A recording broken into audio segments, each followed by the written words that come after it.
성도 여러분 다 평안하셨습니까? 이제 며칠 후면은 2024년이 다 지나갑니다. 정말 다사다난한 해였죠. 여러분의 한 해는 어땠습니까? 임박한 재림을 위해서 매일매일 준비하는 그런 한 해를 보내셨는지요? 예.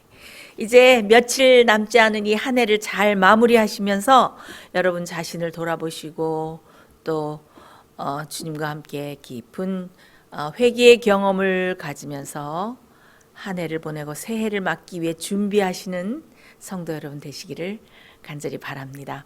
이 시간에는 아주 중요한 주제로 여러분들과 함께 말씀을 나눠볼까 합니다. 제가 제목을 이 세대가 가기 전에 다 이루리라 라는 제목을 정했는데요. 자, 먼저 말씀을 하나 읽고 말씀을 나눠보겠습니다. 마태복음 24장 32절 35절입니다. 무화과 나무의 비유를 배우라. 그 가지가 연하여지고 잎사귀를 내면 여름이 가까운 줄 아나니 이와 같이 너희도 이 모든 일을 보거든 인자가 가까이 곧 문 앞에 이른 줄 알라. 내가 진실로 너희에게 말하노니 이 세대가 지나가기 전에 이 일이 다 이루리라. 천지는 없어지겠으나 내 말은 없어지지 아니하리라. 자, 제가 오늘 설교 제목으로 정한 이 세대가 지나가기 전에 다 이루리라. 이 말씀은 참으로 의미심장한 말씀입니다. 그러나 어느 때보다도 이 마지막 시대를 살고 있는 우리들을 위한 말씀이라고 할 수 있는데, 왜냐하면 우리들 시대의 모든 것이 성취되는 것을 우리가 눈으로 목격하고 있기 때문입니다. 이 예수님께서 마태복음 24장에는 예수님께서 친히 예루살렘의 멸망 때 어떤 일이 있을 것이며 또 세상 끝에는 어떤 일이 있을 것인가에 대한 여러 가지 징조를 자세하게 다 언급하고 예언해 주셨죠. 네. 그런데 이 장의 24장의 거의 끝부분에 이 세대가 지나가기 전에 다 이루리라 라는 이 말씀을 하셨어요. 자, 이 말씀이 어떤 의미를 가지고 있을까요? 예. 근데 사실 이 구절은 많은 사람들이 설교하거나 또 서로 토론하거나 그러기를 좀 꺼리는 주제입니다. 왜냐하면 잘못하면은 이 제목은, 이 주제는 예수님의 재림의 시기를 정하거나 때를 정하거나 또 개인의 사견이 들어가서 이상한 것으로 번질 수 있는 그런 민감한 사항이기 때문에 사람들이 좀 피하는 주제입니다. 그런데 우리가 이 속에 있는 교훈들을 연구해 보면은 정말 거기에는 놀라운 교훈이 들어있고 엄숙하고 귀중한 교훈을 우리에게 주는 것을 알 수가 있습니다. 우리가 아마 이 말씀을 연구해 보면은 아마 이 뜻이 무엇인가 알게 될 것입니다. 자, 예수님께서 마태복음 24장에 그 세상 끝에 있을 징조들, 예루살렘이 멸망하기 전에 있을 징조들을 뭐라고 말씀하셨습니까? 난리와 난리의 소문이 있겠고 사람의 미혹을 주의하라. 거짓 선지자가 많이 일어나겠고 거짓 그리스도가 일어나겠다. 그 다음에 나라가 나라를 대적해서 일어나고 민족이 민족을 대적해서 일어나는 전쟁이 있을 것이고 분쟁이 있을 것이고 첫째의 기근과 지진이 있을 것이고 전염병이 있을 것이다.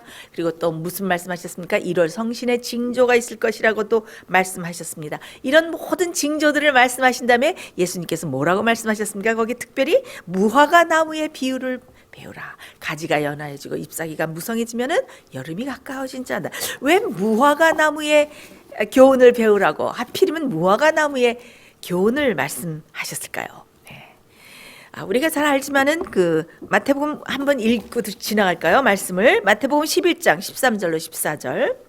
멀리서 잎사귀 있는 한 무화과 나무를 보시고 혹 그 나무에 무엇이 있을까 하여 가셨더니 가서 보신즉 잎사귀 외에 아무것도 없더라. 이는 무화과의 때가 아님이라. 예수께서 나무에게 일러 가라사대 이제부터 영원토록 사람이 내게서 열매를 따먹지 못하리라 하시니 제자들이 이를 듣더라. 자, 성경에는 무화과 나무의 비유가 2번 나오는데 여기 마가복음 11장에는 예수님이 무화과 나무에 잎사귀가 있는 걸 보고 열매가 있나 해서 시장하셔서 거기 다가간 그 이야기가 나오죠. 예수님께서는 거기 혹시 열매가 있나 굉장히 시장하셔서 그 기대하는 마음으로 가셨습니다. 근데 이 여러분들도 잘 아시지만 이 무화과 나무의 특징은 열매가 잎사귀보다 먼저 열립니다. 예. 근데 여기 보니까 이때는 무화과 때가 아니라, 아니 무화과 때도 아닌데 예수님께서 그럼 무엇을 기대하고 거기 가신 것일까요? 예. 이 무화과는 보면은 2번에서 5번, 여러 번 또 하여튼 2번 이상 열매를 맺는다고 합니다. 근데 아주 초봄에, 봄에 아주 조그만 쓸데없는 열매가 하나 열리는데 그거를 비쿠라는 파게, 비쿠라 또는 파게라고 불린대요. 그거는 아주 푸석푸석하고 당도도 없고 수분도 없고 먹기에 아주 적합하지가 않습니다. 조그만 열매가 열리는데, 그렇지만 아주 지나가는 행인이나 아주 배고프고 가난한 사람들이 그 파게라는 그 보잘것없는 열매라도 따서 줄인 배를 채운다고 합니다. 근데 진짜 무화과 나무는 언제 나오는가? 여름에. 예, 여름에 8, 9월이 되면은 테나라고 불리는 진짜 무화과 열매가 열리는데, 그거는 아주 당도도 높고 아주 수분도 많고 아주 상품성이 있고 맛있는 진짜 무화과 나무 열매라고 합니다. 근데 이 초봄에, 봄에 열리는 이 조그만 보잘것없는 비쿠라, 또 파게라고 불리는 이 보잘것없고 먹기에 적합하지 않는 이 열매는 앞으로 진짜 열매가 맺힐 거라는 것을 알려주는 징조 전령사라고 합니다. 그래서 그 보잘것없는 그 열매가 맺히면은 앞으로 이 나무는 어떻게 될성 부른 나무다. 앞으로 어떻게 큰 진짜 열매가 맺히겠구나라고 사람들이 안다는 것입니다. 그러니까 무화과 때가 아니에요. 그러니까 여름 때가 아니었어요. 근데 예수님이 왜 다가가셨습니까? 그 비쿠라라는 그 파게라는 보잘것없는 그 상품성도 없고 맛도 없는 그 열매라도 어떻게 줄인 배를 채우실까 시장하시니까 가신 것입니다. 근데 거기 어땠습니까? 그 보잘것없는 그 봄에 열리는 그 열매조차도 없는 것이었습니다. 잎사귀만 무성하고, 잎사귀는 열매가 맺힌 다음에 오는 건데 잎사귀만 무성한 이 나무를 보시면서 저주하셨죠. 그것은 무슨 뜻이었습니까? 겉모양만, 거칠에만 번지르르 하고, 형식적인 종교 의식에만 그냥 그 찬란하고 여러 가지 제도의 훌륭한 예복을 입고 정말 그들이 교만과 형식에 쩔어서 진짜 신앙과 의는 버린 예루살렘에 있는 그 사람들의 그 형식적인 종교를 예수님께서 비판하시면서 저주하시면서 곧 멸망이 임할 것이다 라고 말씀하신 것입니다. 또 누가복음 13장의 무화과의 비유는 그 주인이 무화과 나무를 심었는데 그 과원지기한테 3년이 지나도 이 무화과가 열매를 맺지 않으니까 어떻게? 찍어버리라 하는 비유입니다. 그래서 이 둘 다 무화과 나무에 곧 임할 심판과 멸망을 얘기한 것이 무화과 나무의 비유인데, 그럼 예수님께서 이 마지막 징조에 대해서 다 말씀하시면서 왜 무화과 나무의 비유를 배우라고 말씀하셨을까요? 그것은 바로 여름이 가까웠다. 인자가 가까웠다. 인자의 때가 가까웠다. 재림이 가까웠다. 열매를 맺을 때가 왔다. 그 상태로 있으면 어떻게? 열매 맺지 않고 그대로 있으면 멸망당할 수밖에 없다. 때가 가까웠다. 지금은 14만 4천의 그 극상품 아름다운 열매를 맺어야 된다. 아름다운 어린 양의 성품과 변화된 성품과 성령의 그 풍성한 열매가 생애에 맺혀 있어야 된다. 때가 가까웠다. 여름이 가까웠다. 인자의 때가 가까웠다. 예수님의 재림이 가까웠다. 멸망의 때가 가까웠으니 어떻게? 열매를 맺어야 된다. 그 뜻입니다. 때가 가까웠습니다. 열매를 맺어야 됩니다. 여러분 생애에 매일 성령의 열매가 주렁주렁 풍성하게 맺히고 있습니까? 자, 우리가 본격적으로 그러면 이 무화과 나무의 이 비유를 지나가고 이 세대 안에 이 일이 다 이루리라. 이 세대가 지나가기 전에 다 이루리라. 이 뜻이 과연 무슨 뜻일까? 어떤 의미를 우리에게 던져주고 있는가? 한번 연구해 보기로 하겠습니다. 자, 이 세대는 과연 어떤 세대를 말하며 이 세대 안에 다 이룬다는 것은 과연 무슨 의미를 가지고 있을까? 많은 성경학자들이 여기에 대해서 아주 다양한 해석들을 많이 내놓았습니다. 그렇다면 우리는 이 세대를 어떻게 해석을 하고 풀어야 할까요? 우리는 이 세대, this generation, 이 세대라는 것을 연구할 때는 가장 성경적으로, biblically, 성경적으로 해석을 해야 됩니다. 그것이 키포인트입니다. 그래야지 개인적인 사견이나 개인적인 쓸데없는 해석이 들어가지 않기 때문입니다. 그렇다면 성경의 이 세대라는 말이 몇 군데 있는데 이 세대라는 것은 무엇을 뜻하고 있는가? 성경에 쓰인 이 세대는 무엇인가? 우리 한번 살펴보도록 하겠습니다. 그 대표적인 성경절이 여기에 나옵니다. 마태복음 11장 16절에 이 세대를 무엇으로 비유할꼬? 비유컨대 아이들이 장터에 앉아 제 동물을 불러 가로되 우리가 너희를 향하여 피리를 불어도 너희가 춤추지 않고 우리가 애곡하여도 너희가 가슴을 치지 아니하였다 함과 같도다. 자, 여기 나오는 세대는 어떤 세대입니까? 피리를 불어도 거기에 동조해서 춤을 추지도 않고 울어도 같이 슬퍼하지도 않고 완전히 마음이 다 굳어버린 상태, 사랑이 다 굳어버린 상태. 주위에 무슨 일이 일어나도 완전히 무감각하게 양심이 다 무뎌져 버린 것 같은 이 상태를 말합니다. 이 세대. 그럼 이 세대 사람들이 어떤 사람들이니까? 이 세대 사람들은 바로 예수님이 말씀하시던 바로 그 세대, 그 당시에 살고 있던 사람들을 가리키는 것입니다. 침례 요한이 와서 뭐라고 외쳤습니까? 메시아가 곧 임한다. 세상 죄를 지고 가는 어린 양을 보라. 그러면서 이 메시아의 사명에 대해서도 다 얘기하지 않았습니까? 그는 성령과 불러서 침례를 줄 것이며 손에 키를 들고 와서 자기의 타작마당을 정결케 하사 알곡을 모아서 곳간에 들이시는 분이다. 메시아가 임하셨다. 침례 요한이 이렇게 외쳤지 않습니까? 침례 요한이 이렇게 외쳐도 아무 반응이 없었어요. 그들 안에 진짜 진정한 회개가 일어나서 메시아가 오셔서 세우려고 하는 은혜의 왕국이 그들의 마음속에서 이루어져야 됐지만은 그들이 장터에서 피리를 불어도 춤추지도 않고 애곡하여도 울지도 않는 세대처럼 아무 반응도 없고 거기에 동조하지 않았던 그 세대, 바로 침례 요한의 그 외침을 들었던 바로 그 세대입니다. 그 다음에 또 그 세대는 무엇을 목격했습니까? 바로 그 예언된 메시아가 와서 권능 있는 일을 모든 일을 행하고 또 메시아의 그 은혜의 왕국의 기별을 다 전했어요. 회개하라, 천국이 가까웠느니라. 예수님께서 각 촌에 다니시면서 다 전도하지 않으셨습니까? 예수님의 기별을 다 들었고 그 다음에 예수님께서 친히 행하셨던 이적과 기적과 그 권능을 친히 눈으로 목도한 사람들입니다. 그래서 이 세대 하면 성경에서 그 기별과 예언의 말씀을 다 들었고 그 다음에 그것이 다 성취되고 이루어지는 것을 눈으로 목격한 사람들이라는 의미를 가지고 있습니다.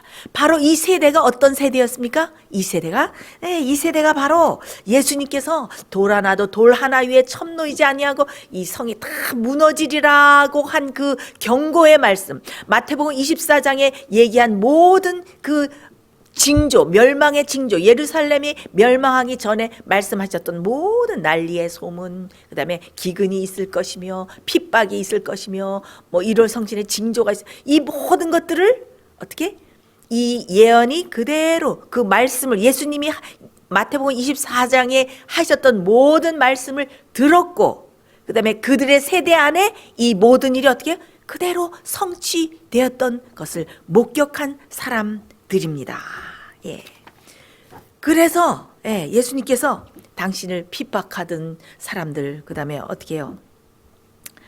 그 예수님이 십자가를 지고 갈 때 막 여인들이 우니까 나를 위해서 울지 말고 내 자녀들을 위해서 울라. 예수님께서는 그 예언적인 그 예시를 통해서 이 예루살렘 멸망이 다 성전이 멸망할 될 때 이 여인들의 자녀들 중에서 많은 자녀들이 죽임을 당할 것을 알았기 때문에 그때 예수님이 우셨어요.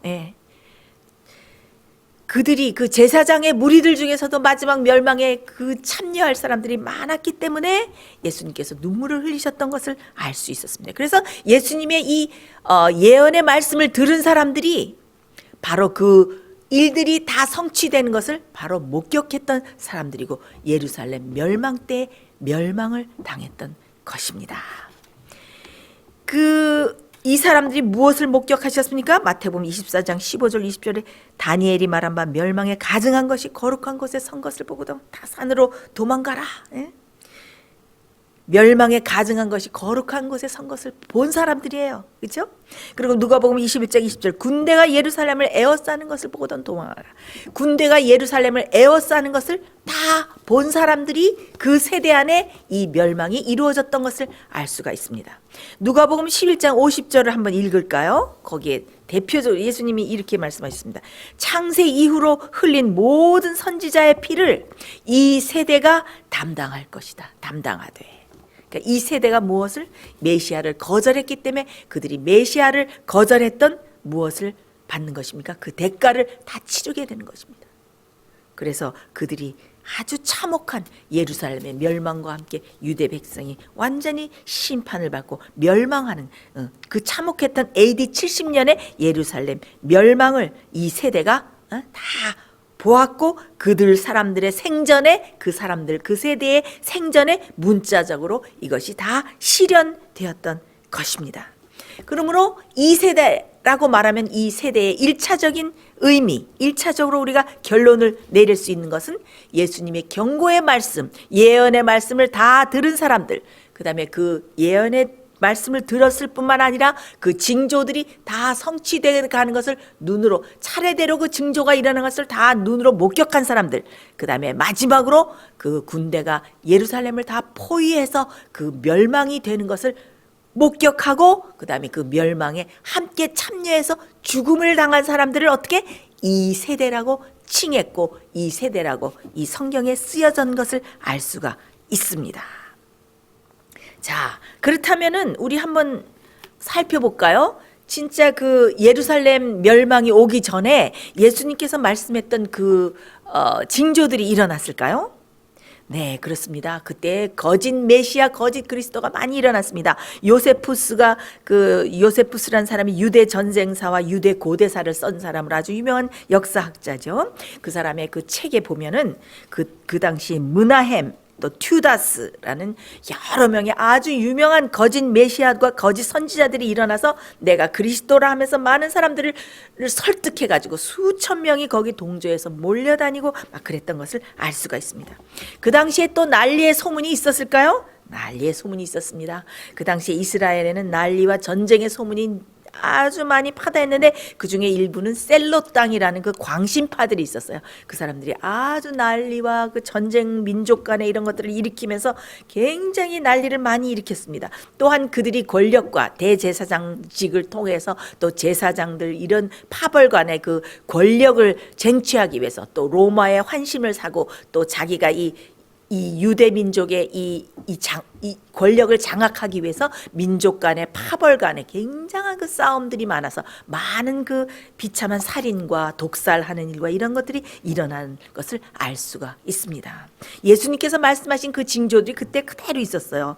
그 다음에 또 무엇이 있었습니까? 천연재해들도 있었습니다. 사도행전 11장 28절에 보면은 그 글라디오스 황제 때 심한 기근이 있었던 것을 알 수가 있습니다. 또 AD 65년에 로마에 전염병이 퍼졌다는 것이 그 타키투스라는 그 영감 그 역사서에 보면은 로마에 전염병이 크게 퍼진 것을 알 수가 있고, 그 다음에 또 요세푸스가 그 유대 전쟁사에 쓴 걸 보면은 큰 지진들도 있었던 것을 알 수가 있습니다.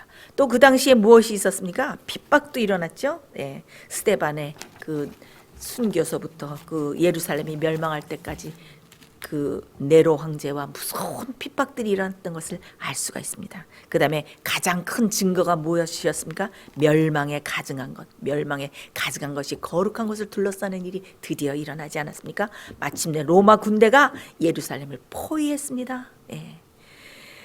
그때 예수님이 무엇이라 그랬습니까? 산으로 다 도망가라 그랬어요. 그때 예수 그리스도의 말씀을 들은 사람들은 어떻게 다 도망해서 살았습니다. 옆 도시에 필라라는 도시로 다 도망해서 살았다는 그 역사적인 증거가 있습니다. 그때 타이터스 장군이 예루살렘을 포위했던 그 포위를 잠깐 풀고 로마로 돌아갔지 않습니까? 그때 신실한 그리스도인들은 예수님의 말씀을 순종한 그리스도인들은 다 피해가지고 하나도 멸망당하지 않다는 이야기가 있습니다. 그러니까 예수님께서 이 예언을 하셨고 그 징조들을 말씀하시고 그 징조가 성취되는 이 기간은 아주 짧았어요. 그때. 그래서 그 그 말씀을 들은 사람들이 그들의 생전에 그들이 죽기 전에 이 끔찍한 이 사건들을 직접 경험하고 심판과 멸망을 당했던 것을 알 수가 있습니다. 그래서 어떻게 이 세대 안에 그들의 세대 안에 어떻게 이 일이 다 일어나 버렸습니다. 이 일이 다 일어났습니다. 자, 그렇다면은 이 34절에 말하는 마태복음 24장 34절에 이 세대 안에 이 세대가 지나가기 전에 다 이루리라. 이 세대가 이 마지막 시대를 사는 우리에게는 어떤 의미를 주고 이 세대는 어떤 세대일까요? 우리 한번 알아볼까요? 1차적으로 우리가 결론을 내렸으니까 2차적인 결론은 아주 그래도 손쉽게 내릴 수 있으리라고 생각합니다. 자, 이 34절에 이 세대가 지나가기 전에 다 이루리라 말은 이 세대는 어디에 놓여 있는가 하면은 27절과 27절부터 51절까지 거긴 마지막 징조가 다 나오죠. 예, 번개가 동편에서 서편에서 일어나는 것처럼 인자가 올 것이다. 큰 나팔소리와 함께 올 것이다. 환란 후에 해가 어두워지고 달이 피피처럼 되고 별들이 떨어지고 이런 일월성신의 징조가 있을 것이고 하늘의 권능들이 흔들릴 것이다. 예. 이런 마지막 예수님께서 오시는 바로 재림의 징조들을 말씀하시면서 그 문맥에 이 세대 안에 다 이루리라 라고 이렇게 말씀하신 것입니다. 바로 그 마지막 예수님의 재림의 그 인자의 징조들을 말씀하시는 그 중간에 이것이 딱 놓여 있는 것입니다. 이 일이 다 이루리라라는 이 일은 무엇인가 하면은 타우타라는 말인데 이 일은 바로 그 예루살렘에 이르는 모든 파멸과 멸망의 사건들을 바로 가리키고 있는 것입니다.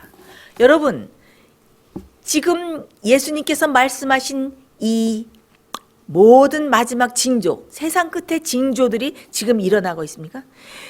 저희 생애빛에서는 이 설교회를 통해서 수차 이 마지막 이 재림과 세상 끝의 징조들에 대해서 얼마나 여러분에게 많이 말씀드렸습니까?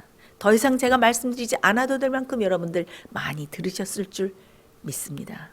지금 거짓 그리스도가 얼마나 많이 일어나고 있습니까? 많은 사람들이 일어나서 자기가 거짓 그리스도다. 기독교의 거짓 교리들과 거짓 그리스도들, 예수님을 잘못 소개하는 그런 교리들이 정말 횡행하고 있지 않습니까? 기독교의 오류들이.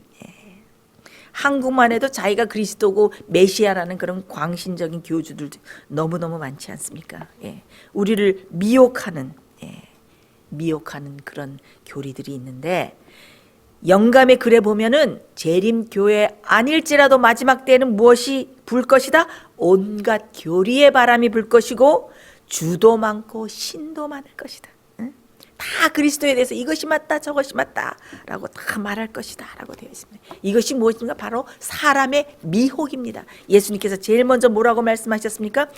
사람의 미혹을 받지 않도록 조심하라. 사람의 미혹, 지금 거짓 교리들이 지금 우리를 난무하고 있습니다. 난리와 전쟁은 여러분 말씀드리지 않아도 알 수 있죠. 러시아와 우크라이나 전쟁, 중동 전쟁, 이스라엘과 하마스 전쟁, 또 지금 이 아프리카, 수단과 여러 군데서 일어나는 그 민족 간의 그 분쟁들, 종교 때문에 오는 그 분쟁들 너무나 비참하고 그것 때문에 기근과 또 처처의 굶주림으로 고생하는 사람들이 오고, 그런 뉴스를 보면 얼마나 제가 눈물이 나는지 모릅니다. 근데 뭐 이제 3차 대전이 일어난다 이런 소문까지 막 돌고 있지 않습니까? 참 심각한 때에 살고 있는데, 정말 예수님께서 세상 끝의 징조를 말씀하신 마태복음 24장의 모든 징조들이 너무나 심도 있게 우리가 살고 있는 이 시대에 그냥 다 성취되고 있는 것을 우리가 목도하는 시대에 우리가 지금 살고 있습니다. 자, 천연재해와 지진들은 말할 것도 없죠. 지진은 지금 처처 일어나고 있고, 홍수 얼마 전에도 제가 말씀드렸죠. 홍수, 또 산불과 또 화산 폭발, 기후 위기 때문에 오는 모든 재난들이 끊임없이 일어나고 있는데, 얼마 전에 그 캘리포니아에 땅이 다 무너져서 점점점 가라앉고 있다라는 이런 뉴스가 나왔어요. 얼마 전에 이 캘리포니아, 곧 있으면 캘리포니아에 9도 이상의 큰 지진이 온다 그러죠. 지금 눈만 뜨면은 세계에서 천연재해와 재난의 소식들이 우리 귀에 전해지고 있지 않습니까? 또 우리가 얼마 전에 코비드-19 전염병, 무서운 전염병도 겪지 않았습니까? 앞으로 어떤 병균이 어떻게 퍼져서 어떤 전염병의 격리가 또 찾아올지 우리는 모르는 시대에 살고 있지 않습니까? 그리고 예수님께서 특별히 무슨 말씀을 하셨습니까? 1월 성신에는 징조가 있겠다. 예, 이때는 마지막 종말의 시작. 예, 예수님이 하늘 지성소의 봉사를 시작하시면서 1월 성신의 징조가 나타났죠. 그 즈음에 해가 어두워지고 별이 떨어지고 달이 핏빛으로 변하는 그런 징조가 아주 확연하게 일어났습니다. 근데 앞으로도 어떻게 될 것입니까? 하늘의 권능들이 흔들리며 하늘의 권능들이 흔들리며 1월 성신의 징조가 크게 나타날 것입니다. 예수님이 재림하시기 바로 직전에 그런 일들이 다 나타날 것입니다. 그런데 그 중에서도 아주 제가 여러분과 함께 잠깐 살펴보고 싶은 주제가 있는데 그것은 멸망에 가증한 것이 거룩한 것을 애워싸는 것입니다. 예수님께서 뭐라고 말씀하셨습니까? 멸망에 가증한 것이 거룩한 것을 애워싸는 것을 보거든. 너희는 다 산으로 도망하라. 이것이 무엇입니까? 이것이 바로 예루살렘이 멸망하기 직전에 왔던 바로 직전에 가장 마지막 큰 사인이었는데 지금 우리에게도 이 세상 끝에 징조 중에서 가장 마지막 사인이 무엇이 되고 있습니까? 멸망에 가증한 것이 거룩한 것을 둘러싸는 것입니다. 자, 이 문제는 참 우리가 좀 긴 시간을 두고 심도 있게 연구해야 되지만 제가 간략하게 여러분들과 함께 살펴보기를 원합니다. 자, 누가복음 21장 20절 다시 말씀 한번 읽고 우리가 이 주제를 잠깐 연구해 보겠습니다. 너희가 예루살렘이 군대에게 애워싸이는 것을 보거든 그 멸망이 가까운 줄 알라. 마태복음 24장 15절 16절 그러므로 너희가 선지자 다니엘의 말한 바 멸망에 가증한 것이 거룩한 곳에 선 것을 보거든 그때에 유대에 있는 자들은 산으로 도망할지어다. 자, 예수님께서 멸망에 가증한 것이라고 말씀하시면서 뭐라고 말씀하셨습니까? 다니엘이 말한 바라고 다니엘이 말했다고 딱 명확하게 짚으셨던 것을 알 수가 있습니다. 그것으로 미뤄보아서 우리는 무엇을 유추해낼 수 있습니까? 네, 예수님께서 다니엘서 예언을 열심히 연구하신 분이라는 것을 우리가 알 수 있지 않습니까? 여러분들도 다니엘서 열심히 연구하셔야 됩니다. 이 다니엘서에는 멸망에 가증한 것이라는 이 단어가 4번이 나옵니다. 멸망에 가증한 것. 멸망에 가증한 것이라는 단어가 4번이 나오는데 한 번은 예루살렘의 멸망에 대해서 직접적으로 가리킨 것이고 3번은 마지막 때에 일어날 멸망에 대해서 가리키고 있습니다. 자, 이 다니엘서에 쓰여져 있는 멸망에 가증한 것. 예수님이 그것을 적용해다 갖다 쓰신 거죠. 멸망에 가증한 것. 멸망에 가증한 것이 영어로 무엇인가 하면 abomination of desolation 이거예요. 멸망에 가증한 것이. 이것은 멸망케 할 가증한 것이라는 의미도 가지고 있고 또 이 단어가 똑같은 단어가 다른 곳에는 미운 물건이라고 번역이 돼 있습니다. 자, 이 단어, 이 미운 물건, 멸망에 가증할 만한 것이 이 대표적으로 쓰여진 이 다니엘서를 우리가 잠깐 보겠는데요. 아주 이거 중요합니다, 여러분. 여러분 다 아셔야 되는 중요한 주제이기 때문에 제가 살펴봅니다. 자, 다니엘 11장에는 마지막 때에는 어떤 일이 이루어질 것인가? 마지막 때에 대한 예언이 다니엘서 11장에 쫙 기록되어 있습니다. 네. 근데 그 중에서 다니엘 11장 31절에 이 미운 물건, 멸망에 가증한 미운 물건이라는 단어가 사용이 되었어요. 자, 이 장에는 다니엘 11장은 왜 중요한가 하면은 이 북방왕으로 표상된 교황권, 천주교의 이 교황권이 어떻게 역사에서 생기게 되었는가, 어떻게 생겨나게 되었는가, 그런 그 기원을 잘 말해주고 있기 때문에 다니엘 11장을 연구하는 것은 아주 중요합니다. 자, AD 508년에 어떤 일이 있었습니까? AD 508년에는 프랑스의 클로비스 황제가 이교를 믿고 있었는데 이 508년에 프랑스의 클로비스 황제가 천주교로 개정을 했어요. 근데 그 당시에는 프랑스 이 황제가 아주 막강한 군사력을 가지고 있었습니다. 근데 천주교를 개정하면서 어떻게 했습니까? 교황에게 충성 맹세를 하고 자기의 군사력을 다 갖다 바치면서 교황권을 최상의, 이 세상의 이 온 세계 최상의 권력으로 세워주는 일이 생기게 되었습니다. 그래서 이때부터 교황권이 최상의 권력으로 군림을 하게 되었습니다. 자, 그럼 이 멸망의 가증한 물건, 이 미운 물건이 어떻게 쓰여졌는가? 다니엘 11장 31절 보겠습니다. 군대는 그의 편에 서서 성소 곧 견고한 것을 더럽히며 매일 드리는 제사를 폐하며 멸망케 하는 미운 물건을 세울 것이며. 자, 여기서 군대는 프랑스 군대를 말합니다. 이 프랑스 군대가 그의 편에 서서, 그의 편은 누군가 하면 북방왕, 바로 천주교 교황권을 말합니다. 북방왕 교황권의 편에 서서 프랑스 군대가 막강한 군사력과 권력을 주어서 무슨 일을 했습니까? 성소를 더럽히는 일을 했습니다. 예? 그 다음에 무엇을 했습니까? 미운 물건을 세우는 일을 했습니다. 멸망에 가증할 만한 것을 세웠습니다. 예? 그것이 무슨 일입니까? 교황권에서 어떻게 성소를 폐하고 성소에서 어떻게 우리가 구원을 받을 수 있는 하나님의 구원의 도와 진리를 다 회파하고, 그다음에 하나님의 때와 법을 변경하고 하나님의 계명을 변경하고 참 안식일을 폐하고, 그러는 가증한 일을, 멸망의 가증한 일을 했습니다. 그 대신 인간이 세운 계명과 인간이 세운 제도, 그것들을 지키고 섬기도록 만들었습니다. 마지막 때의 일이 강요될 것입니까? 똑같이 강요될 것입니다. 예? 멸망에 가증한 것이 거룩한 곳에 미운 물건을 세우고, 하나님의 계명을 대적하면서 인간이 만든 제도와 인간이 만든 계명을 어떻게 지키도록 강요할 것입니다. 이 일이 지금 일어날 것입니까? 앞으로 이 일이 일어날 것입니까? 여러분, 벌써 이 일이 우리 눈앞에 일어나는 것을 우리 목격하고 있지 않습니까? 멸망에 가증한 것이 거룩한 곳에 에워싸고 있고 둘러싸고 있는 징조를 여러분 보시지 않습니까?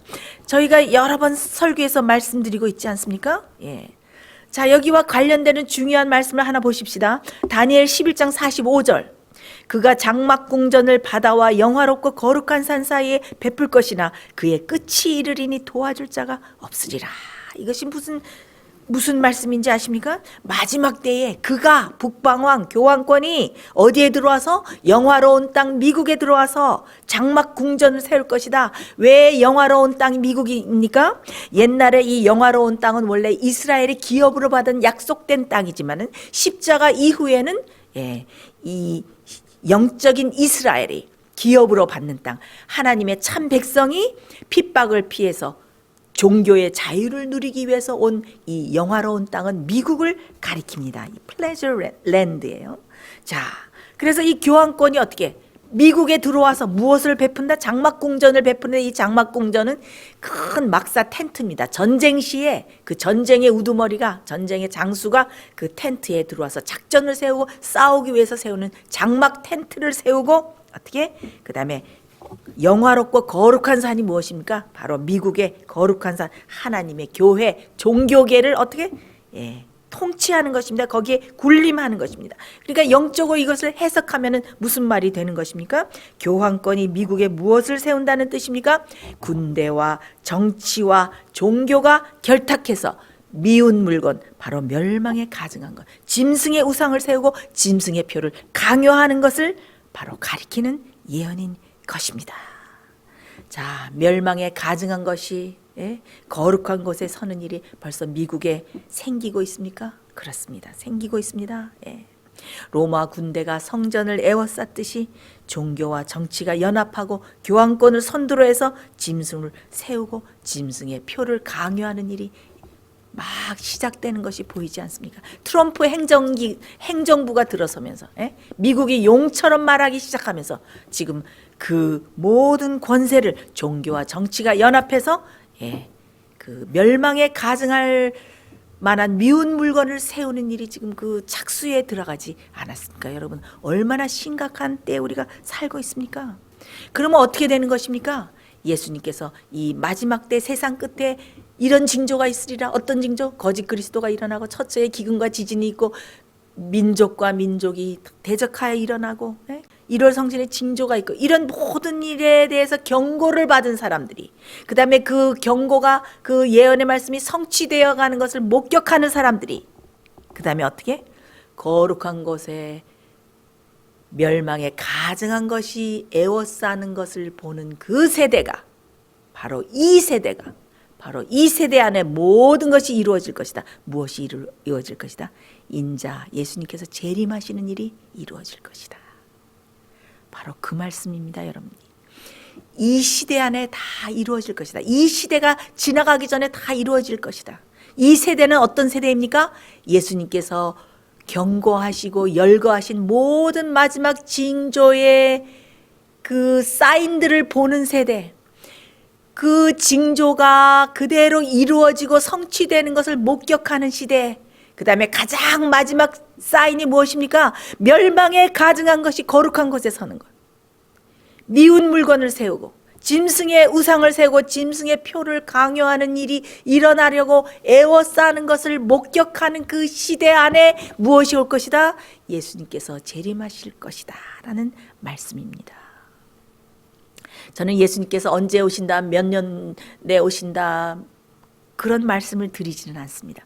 그러나 여러분 보십시오. 짐승의 표와 짐승의 우상이 세워지고 이 거룩한 곳에 정말 이 가증한 멸망의 군대가 에워싸는 이 증거를 여러분 눈으로 확실히 보시지 않습니까? 사랑하는 성도 여러분, 저는 정말 여러분에게 지금 중요한 말씀을 드리고 싶습니다. 저는 여러분들에게 이렇게 말씀드리고 싶습니다. 사랑하는 성도 여러분, 하나님께서는 또 다른 세대를 기다리실 수가 없습니다. 예수님께서는 우리 세대 안에 오셔야 됩니다. 왜 그렇습니까? 예수님께서 지금 이 땅에 짐승의 우상이 세워지고 짐승의 표가 강요될 모든 사인이 보일지라도, 다 무르익어 갈지라도 예수님께 가장 중요한 것은 무엇입니까? 마지막 하나님의 참 백성, 하나님의 계명을 지키고 예수의 믿음을 가진 마지막 여자의 남은 무리 참 백성, 그 백성들이 준비되는 것이 예수님께는 아주 중요합니다. 자, 제가 늘 설교에 말씀드려 왔지만은 이 마지막 백성이 어떻게 준비되는 것입니까? 이 마지막 백성이 준비되는 데는 시간이 걸립니다. 이 마지막 백성들은 어떤 백성들입니까? 현대 진리를 아는 사람들입니다. 현대 진리가 무엇입니까? 이 세대에 필요한, 바로 이 세대 당대에 필요한 진리를 알고 깨닫고 경험하고 체험하는 세대입니다. 이 현대 진리라는 것은 이 세대에 주어진 진리입니다. 이 현대 진리가 우리 세대에 주어진 진리가 무엇입니까? 심판하실 때가 가까웠다. 예수님께서 하늘 지성소에 들어가셨다.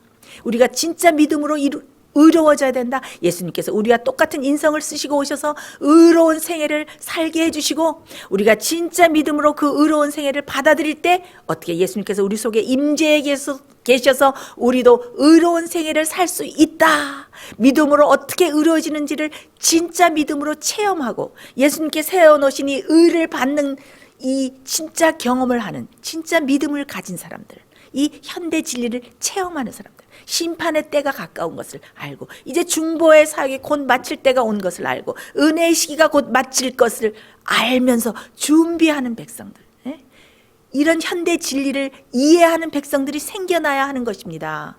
근데 이 백성들이 생겨나기 위해서는 시간이 필요한 것입니다. 자, 예수님께서는, 하나님께서는 우리 죄를 용서하실 때 죄를 용서하실 뿐만 아니라 그 죄를 다시는 짓지 않고 반복하지 않을 무엇까지 주신다? 능력까지 주신다. 여러분 영감의 글들을 읽어보십시오. 성경에도 많이 말씀하고 있지 않습니까? 우리가 어떻게 죄를 승리할 수 있는가? 승리의 비결과 죄를 승리할 수 있고 이길 수 있다. 우리가 정결하게 될 수 있다는 말씀이 정말 얼마나 많은 곳에 기록되어 있습니까? 여러분께서 죄를 짓다가 용서받고 죄를 짓다가 용서받고 그러다가 하늘에서 예수님께서 중보 사역을 마친 다음에 여러분 죄를 지시면 어떻게 되겠습니까? 어떻게 용서를 받으시려고 하십니까? 자, 우리는 정말 예수님께서 우리 속에 임재하는 경험 속에서 보혈의 능력과 그 피의 공로로서 어떻게 죄를 이기고 승리하는 경험을 해야 됩니다. 제가 늘 말씀하지 않습니까? 우리의 의지와 뜻을 예수님께 바치고, 이 우리의 의지를 늘 바치고 예수님께 굴복하고 주님을 따라가는 일은 그냥 한순간에 갑자기 되는 게 아닙니다. 그것은 매 순간의 자아 굴복과 성령의 음성에 매일매일 순종하는, 매일매일의 자아를 부인하고 십자가에 못 박히는 경험을 필요로 하기 때문에 이 체험은 매일매일 쌓이면서 점점 더 깊어져 가야 됩니다. 우리의 회개의 경험도 깊어져 가야 되고, 우리가 죄를 승리하는 경험도 깊어져 가야 되고, 우리가 정결케 되는 경험도 깊어져 가야 됩니다. 제가 늘 강조하지만 늦은 비 성령은 어떻게 해요? 늦은 비 성령을 받는 일은 갑자기 되는 것이 아닙니다. 이른 비 성령을 통해서 매일매일 촉촉히 내리는 예수님의 그 성령의 감동하심을 따라서 우리가 죄를 회개하고 우리 속의 추함과 더러움을 보고 우리의 부족함을 보고 우리가 회개하고 성령의 능력으로 우리가 장성한 분량의 믿음과 성품으로 이렇게 자라나고, 이게 정결하게 다 그릇이 마련될 때에 그때 늦은 비를 탁 부으시면서 다시는 유혹과 죄에 쓰러지지 않도록 온전히 장성한 분량의 믿음과 정결한 그릇을 이룬 사람들을 어떻게 고정시키기 위해서 늦은 비 성령이 내리는 것입니다. 늦은 비 성령이 내릴 때 우리 성품과 우리의 부족함을 보완하고 채우리라라고 기다리는 사람들은 어떻게 해요? 큰 실수를 범하는 것이다. 그들은 결코 유쾌하게 되는 날을 맛보지 못할 것이다 라는 영감의 말씀들이 많이 써 있지 않습니까? 그래서 이 늦은 비 성령은 어떻게 해요? 온전케 된 성품을 고정시키고 그 다음에 어떻게 해요? 우리가 마지막에 바벨론에 나가서 큰 소리 외침을 어떻게 효과적으로 할 수 있도록, 그리고 환난을 통과할 수 있도록 늦은 비 성령으로 우리를 고정시켜 주시는 것입니다. 그리고 살아계신 하나님의 인을 받는다는 건 어떤 것입니까? 이것은 늦은 비 성령을 받는 것과 아주 관계가 깊지 않습니까? 제가 여러 차례 설교에서 말씀드렸지만 이 해를 마치면서 여러분들에게 특별히 더 강조하고 싶은 말씀입니다. 계시록 7장과 계시록 14장에 보면은 앞 이마에 하나님의 살아계신 하나님의 인을 받는데 그 앞 이마에 무엇이 쓰여졌습니까? 하나님 아버지의 이름과 어린 양의 이름이 쓰여져 있다. 자, 이름이란 것은 성경에서 이름은 무엇입니까? 이름은 바로 캐릭터, 성품을 얘기합니다. 그 이름은 바로 그 사람의 됨됨이, 성품, 캐릭터를, 특징을 말하고 있습니다. 어린 양의 이름이 쓰여져 있다는 것은 무엇입니까? 그 사람의 성품이 어린 양과 같다는 것입니다. 우리의 전두엽은 어떻습니까? 우리의 이성 선택, 우리가 추즈하는 거, 우리가 선택하는 거, 또 결단을 내리는 거, 우리의 의지, 뭐 이런 것들이 다 들어있지 않습니까? 성령께서 거하시는 이 전이지 않습니까? 이 우리의 전두엽이 앞에 프론탈 럽 전두엽이. 그래서 우리는 매일매일 성령의 전에서 성령께서 들려주시는 음성을 따라서 우리는 매일 굴복하고 순종하면서 따라가면서 우리의 마음과 우리의 전두엽과 우리의 성품이 어떻게 정결해지는 경험을 해야 되는 것입니다. 하나님께서는 어떻게 하고 계십니까? 한 백성을 매 단계 인도하고 계시는데 어떤 사람은 한 단계는 잘 통과하지만 어떤 사람들은 그 다음 단계에서는 딱 멈춰서고 만다. 왜? 그 단계에서는 그 사람의 마음속에 있는 우상을 다 나타내 보여주시기 때문에 그 사람이 그 우상을 포기하고 예수님을 계속 따라갈 것인가? 어린 양이 어디로 인도하든지 끝까지 따라갈 것인가? 아니면 그 우상을 마음에 품고 주님을 거절할 것인가? 예수님을 따라서 계속 정결하게 되는 경험으로 가는 사람들은 어떻게 해요? 하나님의 살아계신 인을 받는 과정에 들어가 있는 것입니다. 예수님을 따라가기를 멈추고 정결하게 되는 그 과정을 멈추는 사람들은 어떻게 되는 것입니까? 하나님의 인을 받는 과정에서 탈락하게 되는 것입니다. 제가 왜 이 말씀을 드리는 것입니까? 늦은 비 성령을 받는 것, 우리가 죄를 승리하는 경험을 하는 것, 그 다음에 하나님의 살아계신 하나님의 인을 받는 것, 이것들은 다 과정이고 시간이 필요합니다.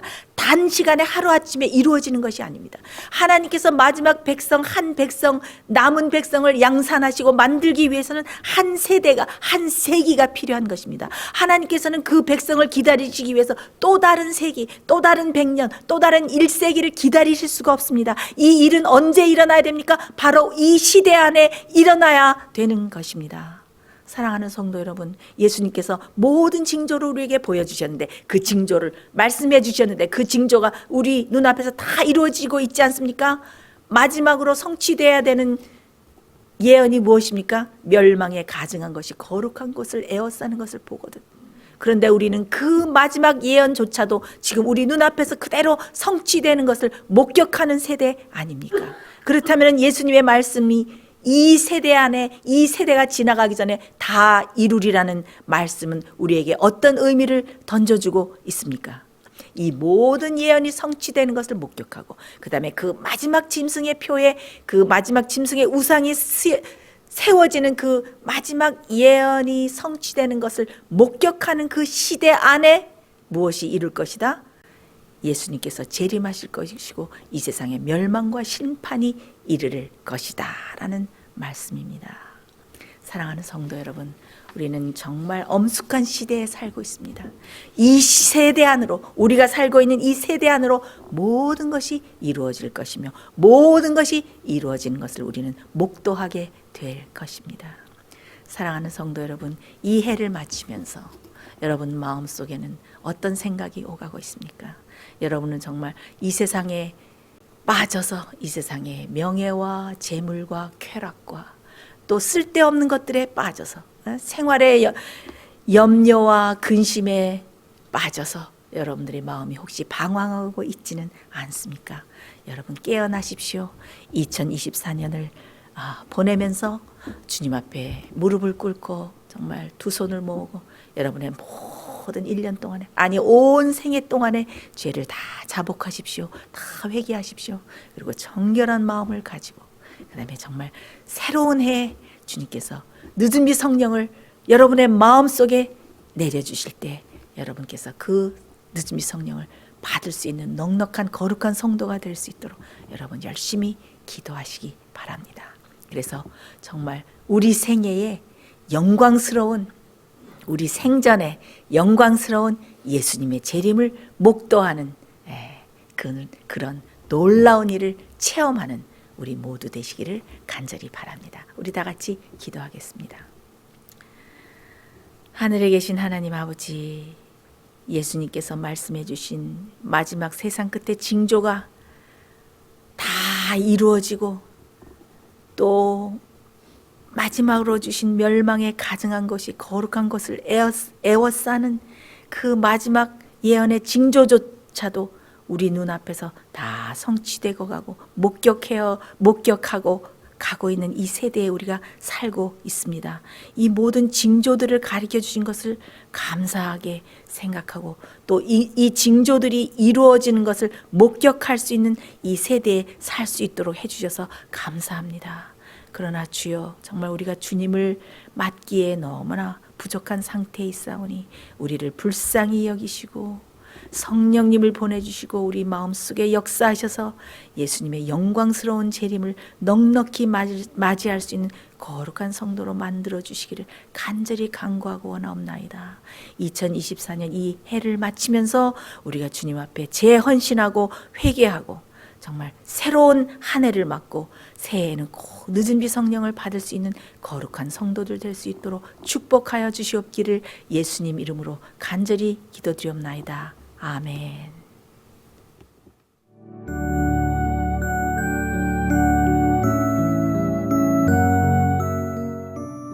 예수님의 재림이 가까워오고 있습니다. 지금은 영원한 하늘을 위해 준비해야 될 때입니다. 머지않아 우리의 재물은 아무 쓸모없는 것이 되고 말 것입니다. 하나님께 은혜를 받으셨다면 받으신 축복을 생애의 빛 복음 사업을 위해서 나누지 않으시렵니까? 헌신하시는 성도님들의 손길에 하나님께서 후히 갚아주실 것입니다. 후원해 주시는 모든 성도님들께 감사드립니다.